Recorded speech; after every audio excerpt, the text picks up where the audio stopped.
ہو سکتا ہے زندگی میں آپ کو کبھی غسل دینے کا موقع نہ آئے، لیکن آپ سے سیکھ کر دوسروں کو فائدہ ہو جائے. یا پھر یہ کہ آپ کے گھر میں کسی عزیز قریبی رشتے دار کی وفات ہوئی ہے، تو اس موقع پر آپ کو خود بیچ میں شریک ہونا چاہیے. کیونکہ بعض اوقات ہم صرف چند پروفیشنلز کو یا اجرت پر بلائے ہوئے کچھ لوگوں کو ہم چھوڑ دیتے ہیں کہ وہ میت کو غسل دیتے ہیں. وہ بعض اوقات سنت کے مطابق دیتے ہیں، بعض اوقات نہیں دیتے. بعض اوقات وہ سخت ہاتھ لگا کے میت کو الٹ پلٹ کر کے تو فارغ ہو جاتے ہیں. تو ایسی صورت میں میت کا ہم پر، اور خصوصاً قریبی رشتے دار، مثلا والدہ ہے، بہن ہے، بچہ ہے، کوئی ایسا فوت ہو گیا ہے، تو آپ خود شریک ہوں. خواہ پانی ڈالیں، خواہ جسم کو ملیں، خواہ مین رول آپ کا ہو یا سپورٹو رول ہو، یا چیزیں اکٹھی کریں، چیزیں تیار کریں، یعنی کسی نہ کسی طرح حصہ ڈالیں. یہ بہت ہی ثواب اور اجر حاصل کرنے کا وقت ہوتا ہے. لیکن یہ یاد رکھیں کہ مرد مرد کو اور عورت عورت کو غسل دے گی. بیوی خامن کو اور خامن بیوی کو غسل دے سکتا ہے. قریبی رشتے دار غسل دینے کے زیادہ مستحق ہیں، جو دین کا علم رکھنے والے ہوں اور آداب غسل سے واقف بھی ہوں. غسل میں مدد کرانے والوں کے سوا کسی دوسرے کی موجودگی ناپسندیدہ ہے. بعض اوقات یہ ہوتا ہے کہ غسل دیا جا رہا ہے تو کچھ لوگ تماشا دیکھ رہے ہوتے ہیں. اگر آپ نے کچھ کرنا نہیں تو وہاں پر کھڑے نہ ہو. کیا آپ اپنے لیے چاہیں گے کہ جب آپ کو غسل دیا جائے تو لوگ آپ کو یوں دیکھ رہے ہیں؟ کبھی زندگی میں ہم یہ چاہتے ہیں کہ جب ہم نہا دھو رہے ہیں تو کوئی ہمیں دیکھے یا جھانکے؟ کتنی شرم آتی ہے. تو موت کے وقت جب انسان کی بالکل بے بسی ہوتی ہے تو اس وقت انسان کو دوسرے کا بھی ویسا ہی لحاظ رکھنا چاہیے، ویسا ہی خیال کرنا چاہیے جیسے انسان اپنے لیے چاہتا ہے کہ اس کا خیال رکھا جائے. غسل کرانے والا دیندار اور قریبی عزیزوں میں سے ہونا چاہیے، جو دوران غسل میت میں کوئی عیب یا تغیر دیکھے تو پردہ پوشی کرے، عیب چھپائے. نبی اکرم صلی اللہ علیہ وسلم نے فرمایا، جس نے کسی میت کو غسل دیا اور اس کی پردہ پوشی کی، اللہ تعالیٰ اس کے گناہوں کی پردہ پوشی فرمائے گا، اللہ اس کے عیب ڈھانک دے گا. غسل کے پانی میں بیری کے پتے ڈالنا مسنون ہے. بیری کے پتوں کو کوٹ لیا جائے اور اسے غسل کے پانی کی تمام بالٹیوں ملا دیا جائے. لیکن اگر ایسا کرنا ممکن نہ ہو، پتے نہ مل رہے ہوں، تو اس وجہ سے غسل کو لیٹ نہ کریں، کیونکہ بعض علاقوں میں شاید بیری نہ بھی ہو اور وہاں پر سوکھے پتے بھی اویلیبل نہ ہوں. اور اب کچھ ملکوں میں تو یہ طریقہ ہے کہ وہاں پر باقاعدہ مغسلہ بنوائے جاتے ہیں جن میں پائپ سے پانی ڈالا جاتا ہے میت پر. اب پائپ سے اگر پانی ڈال رہے تو وہ پانی ٹینکی یا ڈرم کسی سے آ رہا ہے تو اس میں پتے ڈالنا مشکل ہو جاتا ہے. تو اچھا تو ہے، لیکن اگر نہ ہو، ناممکن ہو تو کوئی بات نہیں. اب یہ مت سمجھے کہ غسل ہوگا نہیں، پھر اس کی جگہ صابن شیمپو وغیرہ لگایا جا سکتا ہے، کیونکہ اس دور میں صابن شیمپو کی جگہ بیری کے پتے یہی کام کیا کرتے تھے صفائی کا. غسل دینے کی جگہ مناسب ہو جہاں پردے کا انتظام ہو اور پانی کا نکاس آسان ہو. جگہ اتنی کشادہ ہو کہ تختے کے علاوہ غسل دینے والوں کے بیٹھنے اور غسل کا سامان وغیرہ رکھنے میں دقت نہ ہو، یعنی ہر چیز صحیح طور پر سیٹ کی جائے. میت کو نہلانے والا تختہ سر کی جانب سے قدرے اونچا ہو تاکہ استعمال شدہ پانی کے ساتھ نجاست بہہ جائے. اس کے لیے سر کی طرف تختے کے نیچے 2 اینٹیں رکھی جا سکتی، یعنی تھوڑا سا ٹلٹ کریں اس کو تاکہ پانی خود بخود گرتا چلا جائے. میت جس بستر پر ہو اسی چادر سے اٹھا کر تختے پر لائیں. اگر خاتون میت اٹھانے میں مشکل درپیش ہو تو موٹی چادر سے ڈھانپ کر میت کے محرم مرد حضرات سے مدد لے کر غسل کے تختے پر لٹایا جا سکتا ہے، اور اسی طرح غسل دینے کے بعد اٹھوایا جا سکتا ہے. یعنی بعض اوقات ہوتے ہیں نا جسم بھاری ہوتے ہیں اور مرنے کے بعد تو اور بھی جسم بھاری ہو جاتا ہے. تو ایسی صورت میں اگر خواتین میں ہمت نہ ہو کہ چارپائی یا بیڈ سے اٹھا کر تختے تک لے جایا جائے، کیونکہ بعض اوقات بیڈ روم میں اگر وفات ہوئی ہے اور جو تختہ ہے وہ باہر صحن میں ہے یا کسی برآمدے یا غسل خانے میں ہے تو وہاں تک اٹھا کے لے جانا کافی مشکل کام ہوتا ہے.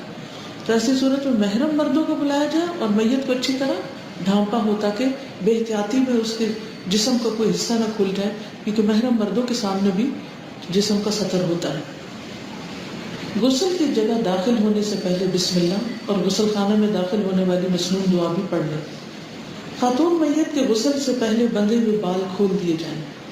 یعنی شروع کہاں سے کیا جائے گا؟ سر سے، سر کی طرف سے شروع کیا جائے گا.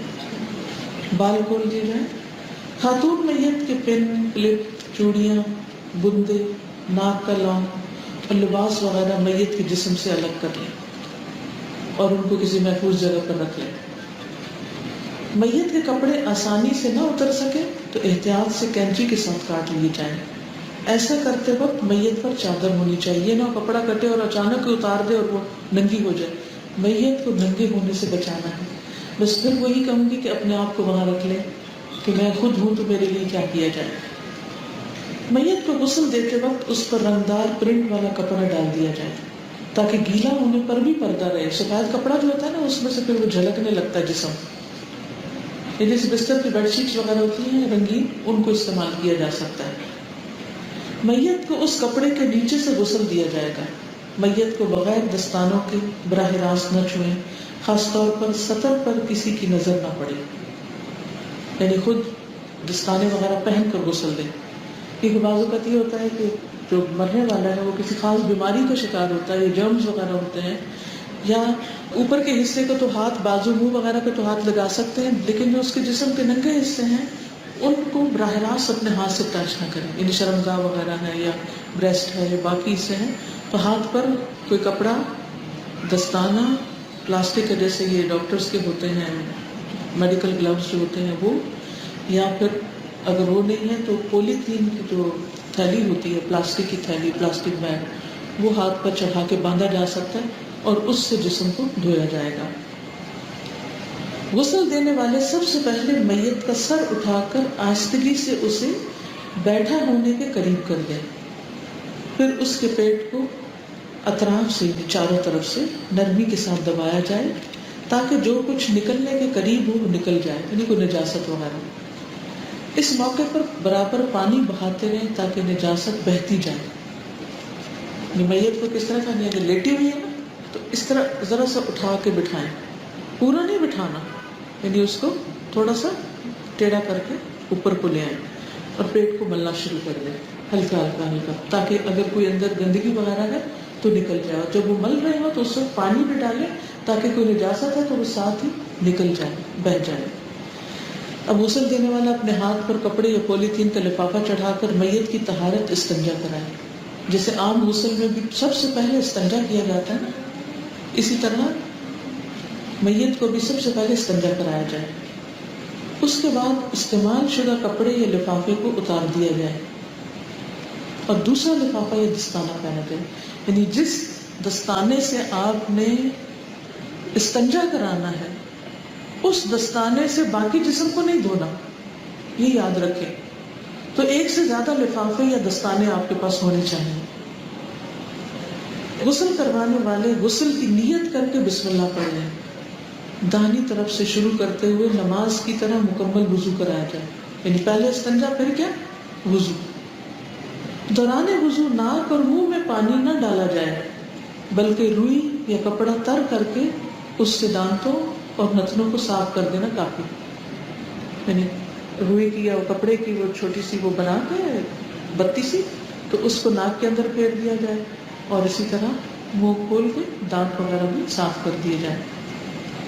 پہلے منہ اور پھر ناک. صاف روئی ناک اور کانوں میں لگا دیں تاکہ دوران غسل پانی اندر داخل نہ ہو جو غسل کے بعد پھر نکال دی جائے.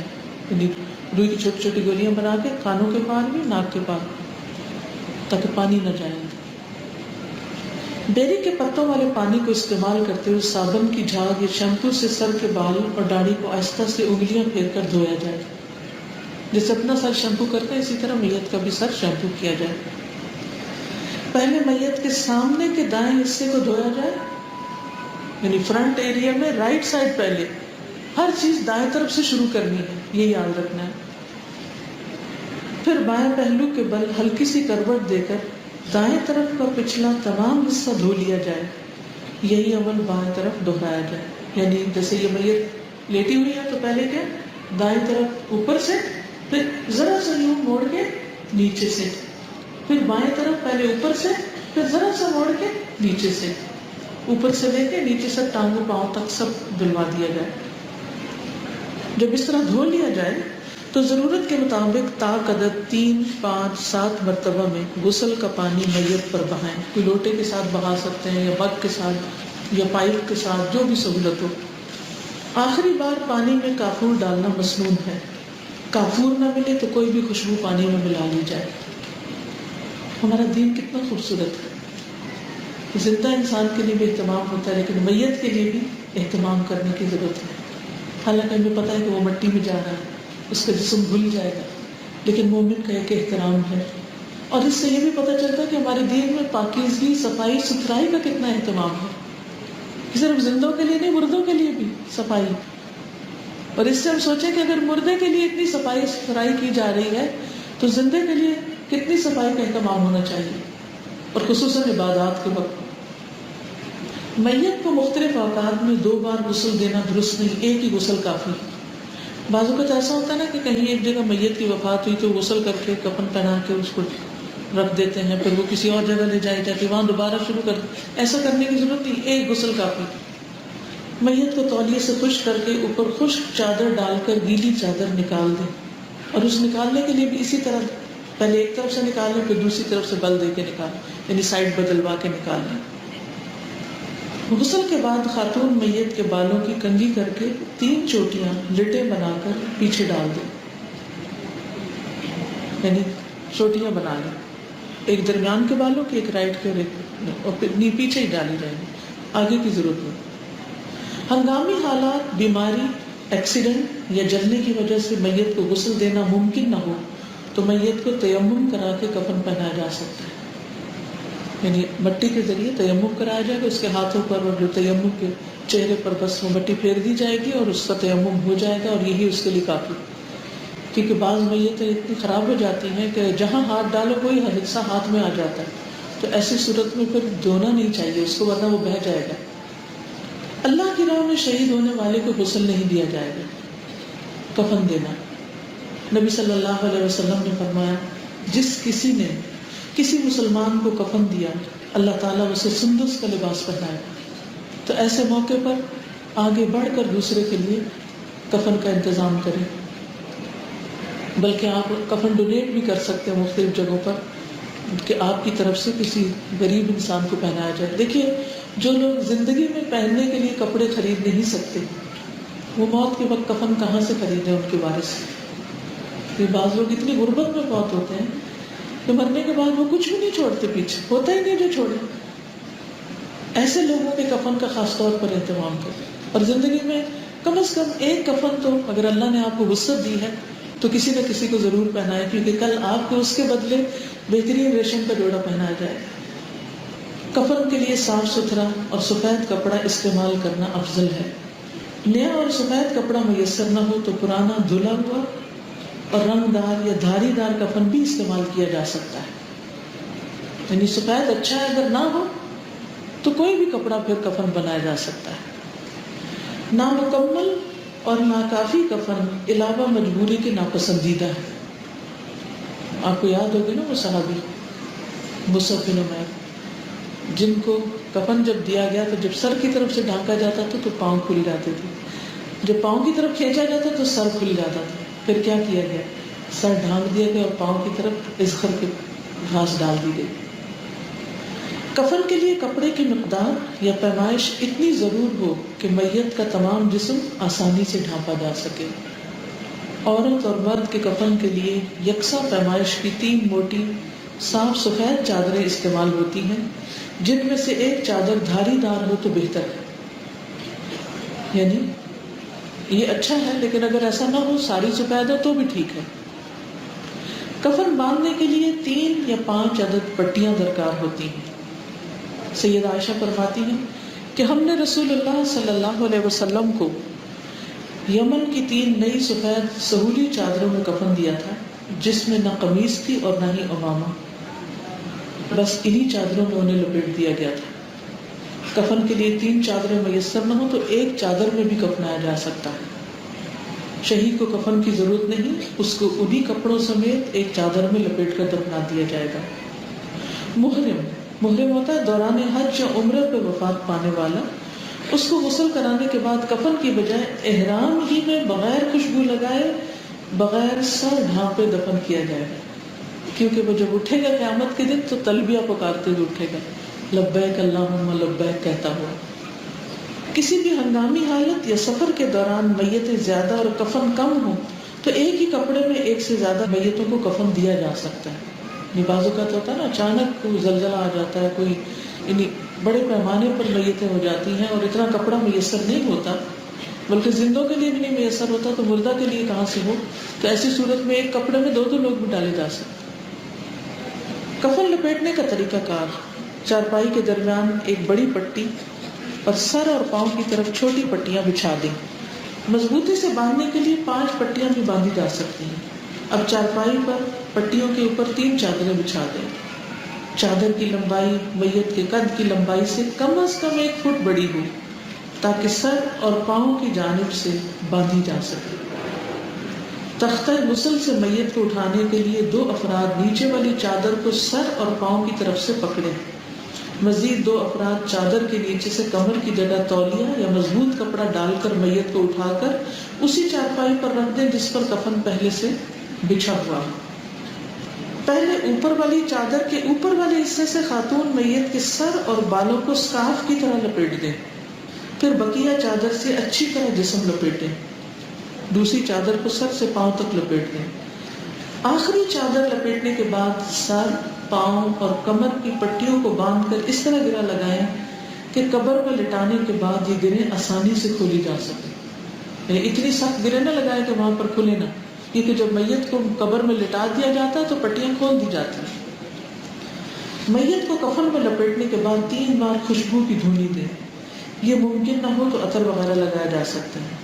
میت کو غسل اور کفن دینے والے کے لیے بعد میں خود غسل کرنا اور میت کو اٹھا کر کھاٹ پر ڈالنے میں مدد کروانے والے کے لیے وضو کر لینا مستحب ہے، یعنی غسل کی ضرورت نہیں، وضو بھی کافی ہے۔ غسل اور کفن کے مراحل میں غیر مسنون افعال: غسل دینے کی جگہ پر پاکیزہ کلام تحریری شکل میں لے کے جانا یا زبانی پڑھنا، یعنی کوئی قرآن پاک لے جانا یا پھر کوئی کتاب یا کوئی اور چیز لکھی ہوئی وہاں پر جس میں آیات وغیرہ ہو، وہ نہیں ہونی چاہیے۔ میت کو 2 بار غسل دینا، بالوں کی 2 چوٹیاں بنا کے سینے پہ ڈالنا، یہ نہیں ہونا چاہیے۔ غسل مکمل ہونے پر قریبی رشتہ داروں کو باری باری آ کر میت پہ پانی بہانا، یہ رسم کے طور پر اس کو نہ لیا جائے۔ کفن سے پہلے صاف لباس پہنانا: بعض علاقوں میں یہ رواج ہے کہ نوجوان لڑکی فوت ہو جائے تو اس کو باقاعدہ دلہنوں والا لباس بنا کر اس کو میک اپ وغیرہ کیا جاتا ہے، یہ سراسر شریعت کے منافی ہے، ایسا کرنے سے پرہیز کرنا چاہیے۔ میت کی آنکھوں میں سرما لگانا، یہ بھی نہیں ہونا چاہیے۔ کفن پر عرق گلاب ڈالنا یا آب زمزم میں بھگونا۔ شادی کے لباس میں دفنانا، کفن پر قرآنی آیات یا دیگر دعائیں لکھنا، میت کے سرانے قرآن مجید یا عہد نامہ رکھنا۔ اب یہ اگلے صفحے پر آپ دیکھ رہے ہیں کہ یہ ڈیمو بنا ہوا ہے، اس کو بھی ابھی دیکھ لیتے ہیں۔ پہلے آپ یہ سامنے اسکرین پہ دیکھ لیں، امید ہے کچھ سمجھ آ جائے گی انشاءاللہ۔ محترمہ نے بھی بتایا کہ مصنون کفن کے لیے 3 بڑی چادریں اور ان کا سائز اتنا بڑا ہو کہ جس میں جو میت ہے وہ اچھی طرح سے کور کی جا سکے، اور یہ ڈپینڈ کرے گا ہائٹ کے مطابق میت کی کتنی ہوگی، اور میت کو بعد میں ریپ کرنے کے بعد باندھنے کے لیے 3 یا 4 یا 5 پٹیاں، 5 اگر ہو تو زیادہ بہتر ہے کہ اچھی طرح سے سیکیور کیا جا سکتا ہے۔ جیسے کہ آپ یہاں پر دیکھ رہے ہیں 3 چادریں آپ کو ایک ہی لینتھ کی چوڑائی میں ایک جیسی ہیں اور 5 پٹیاں دکھائی جا رہی ہیں۔ مصنون کفن کا طریقہ آپ دیکھ لیتے ہیں۔ سب سے پہلے نیچے پٹیاں بچھائیے، وہ سرفیس یا وہ جگہ مقام جہاں پر آپ نے میت کو کفن دینا ہے، کوئی چارپائی ہو سکتی ہے یا زمین کے اوپر یا کوئی تختہ، کچھ بھی ہے، وہاں پر آپ 5 پٹیاں اس انداز سے رکھیے گا کہ ایک سر کی جانب اور ایک پیر کی جانب باندھنے کے لیے، ایک کمر کے حصے کو بندھے گی، ایک گھٹنوں کی پورشن ہوگا وہاں پر، اور ایک سینے کے مقام۔ اس کے اوپر تینوں چادریں آپ کے کھول کر بالکل برابر انداز میں ڈال دینی ہیں۔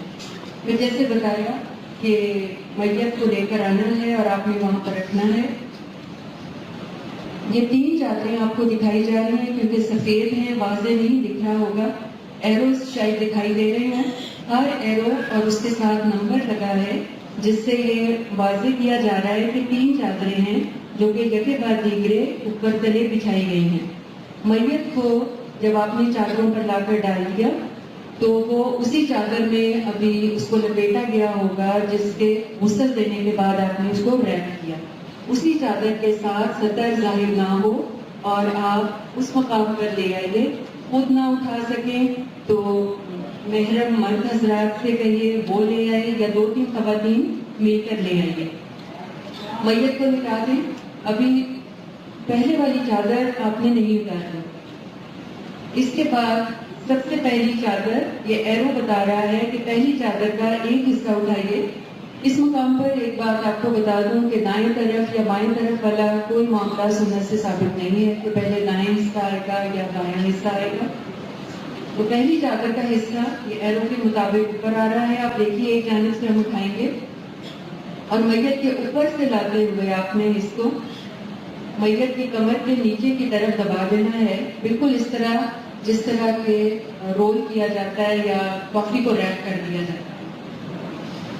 یہ دیکھ لیجیے اوپر کی جانب بھی آپ کو دکھ رہا ہوگا کہ میت کے چہرے کے پاس بالکل جمع نہیں کر دیا گیا کپڑے کو، بلکہ بڑا نیٹلی انداز میں رکھا گیا ہے تاکہ بعد میں جب اس کا چہرہ ہمیں کور کرنا پڑے تو اس میں بھی سہولت ہو جائے۔ اب دوسری چادر دوسری جانب سے پہلی چادر کا دوسرا حصہ دوسری جانب سے اٹھایا گیا اور بالکل اسی طرح میت کی کمر کے گرد لپیٹتے ہوئے اس کو بالکل ریپ کر دینا ہے، لپیٹ دینا ہے۔ اب پاؤں کی جانب کا آئیے، پہلی چادر پاؤں کی جانب سے بھی مکمل اور اچھی طرح سے لپیٹ دی جائے اور یہ اب فائنل آپ کو ایک صورت میں دکھائی دے رہی ہوگی کہ میت پوری طرح سے پہلی چادر میں لپٹی ہوئی ہے۔ اب اس کے بعد دوسری چادر، اور دوسری چادر سے پہلے جو ایک کام ہمیں کرنا ضروری ہوتا ہے وہ یہ ہے کہ عورت اگر میت ہے تو اس کا سر ڈھکنا ضروری ہے۔ اس کے لیے پہلی چادر کا وہ کنارہ جو اس کے سر کی جانب ہوگا اس کو اٹھائیے اور میت کے سر کے اوپر بالکل صاف کی طرح لا کر آپ نے اس کو لپیٹنا ہے۔ اب اگلے پورشن میں دیکھیے کہ میت کا سر آپ کو دکھائی دے رہا ہے اور میت کا کندھا۔ سر کے اوپر صاف کی طرح رکھنے کے بعد آپ نے سائڈوں سے دونوں کپڑے کے جو کنارے ہیں اس کے کندھے کے نیچے پریس کر دینے ہیں اور دبا دینے ہیں تاکہ پوری صاف کی طرح فکس ہو جائے۔ یہ دیکھ لیجیے پہلی چادر اور سر کو ڈھکنے کے بعد یہ میت آپ کے سامنے اب ہے۔ اب دوسری چادر لپیٹنے کا مرحلہ بالکل اسی طرح کریں گے جیسے ہم نے پہلی چادر میں کیا۔ پہلے ایک جانب کا کنارہ اٹھائیے اور اسے کمر کے اوپر سے لپیٹتے ہوئے میت کے نیچے اچھی طرح سے ریپ کر دیں اور پھر دوسرے حصے کو بھی بالکل اسی طرح سے دونوں جانب سے میت کو مکمل طور پر لپیٹ دیا جائے گا۔ دوسری چادر میں بھی پاؤں کی جانب سے اس کو جمع نہیں کر دینا یا کسٹرڈ فارم میں نہ آ جائے کپڑا، بلکہ نیٹلی ریپ ہو جائے اس کے پیروں کی طرف سے۔ اب تیسری چادر دیکھیے، تیسری چادر کا ہمیں معلوم ہو رہا ہے، آپ کو پٹی بھی نظر آنے لگ گئی ہوگی اور جس سرفیس کے اوپر میت لٹائی گئی ہے تیسری چادر کو بھی آپ نے اسی طرح لپیٹنا ہے۔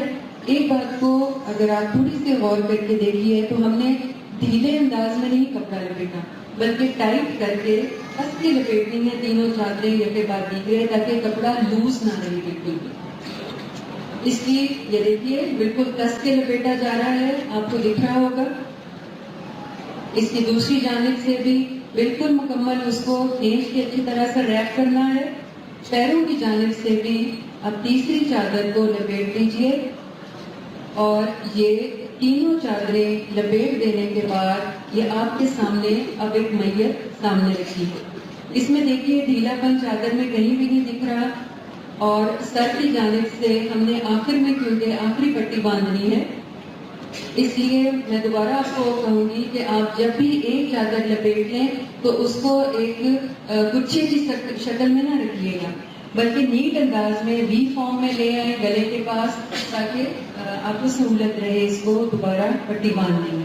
یہ قریب سے بھی آپ کو دکھا دیا گیا، یہ تینوں چادریں لپٹی ہوئی ہیں اس کے گرد لیکن جمع نہیں ہیں، سر بھی ڈھکا ہوا ہے اب ہم نے پٹیاں باندھنی شروع کرنی ہیں. پیروں کی جانب سے باندھیں گے. پیر کی جانب سے دیکھیے یہ جمع شدہ کپڑے کو رول کر کے پیر کے بالکل نیچے لے آئے اور یہ آگے آپ کو پٹی باندھنی بتائی جا رہی ہے. یہ ہم نے پٹی باندھ لی. بہت کس کے گرا مت لگائیے گا کیونکہ بعد میں جا کر اسپیشلی جو سر کی جانب سے گرا ہے اس کو ڈھیلے انداز میں رکھیے گا. پیٹ کی طرف بھی جو باندھی جاتی ہے پٹی اسے بھی بہت کس کے نہیں باندھنا کیونکہ بعض دفعہ میت کسی بیماری کا شکار ہوتی ہے یا میڈیکیشن پر ہوتی ہے اور پیٹ پھولنا شروع کر جاتا ہے تو پٹی ٹائٹ اور پھنسی جاتی ہے.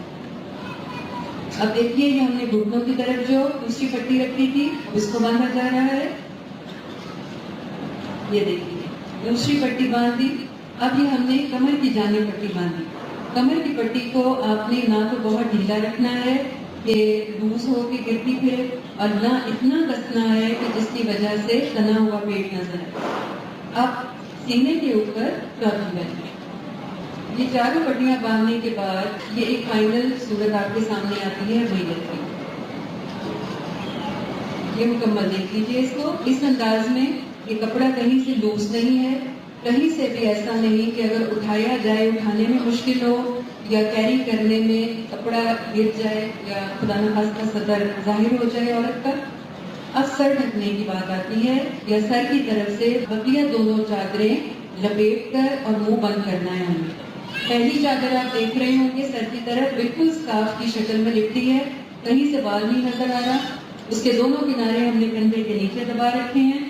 اب دوسری چادر اٹھائی اور اسے ہم نے لپیٹ دیا. دونوں کنارے اوور لیپ کر دیں اور چہرہ کور ہو جائے. پھر تیسری چادر کو لیجیے, اس کے دونوں کنارے اور اوور لیپ کر دیں کہ اس طرح سے میت کا چہرہ بالکل چھپ گیا. اب ہم نے آخری پٹی باندھنی ہے جو کہ سر کی جانب ہوگی. اسے بھی بہت زیادہ کس کے نہ باندھیے گا کیونکہ قبر میں اتارنے کے بعد اس کو کھولنا. یہ دیکھیے یہ بالکل ریپ حالت میں میت ہے ہمارے سامنے. جزاک اللہ خیر. اس کا کچھ طریقہ یہاں آپ کو اس کتاب میں بھی نظر آئے گا, آپ دیکھ لیجئے. 3 بڑی اور چوڑی پٹیاں درمیان میں کندھے اور گھٹنوں کی جانب اور 2 چھوٹی پٹیاں سر اور پاؤں کی جانب. پٹیوں کے اوپر 3 چادریں برابر کر کے ترتیب سے بچھائیں. سر اور پاؤں کی طرف سے کچھ کپڑا چھوڑ کر میت کو چادروں کے اوپر لٹا دیں اور پھر پہلی چادر کے دائیں حصے کو بائیں جانب لا کر اچھی طرح دبا دیں. پردے کے لیے ڈھانپی گئی رنگین چادر کفن کی چادر ڈھانپتے ہوئے ہٹا دی جائے گی. اسی طرح چادر کا بایاں حصہ دائیں جانب دبا دیں.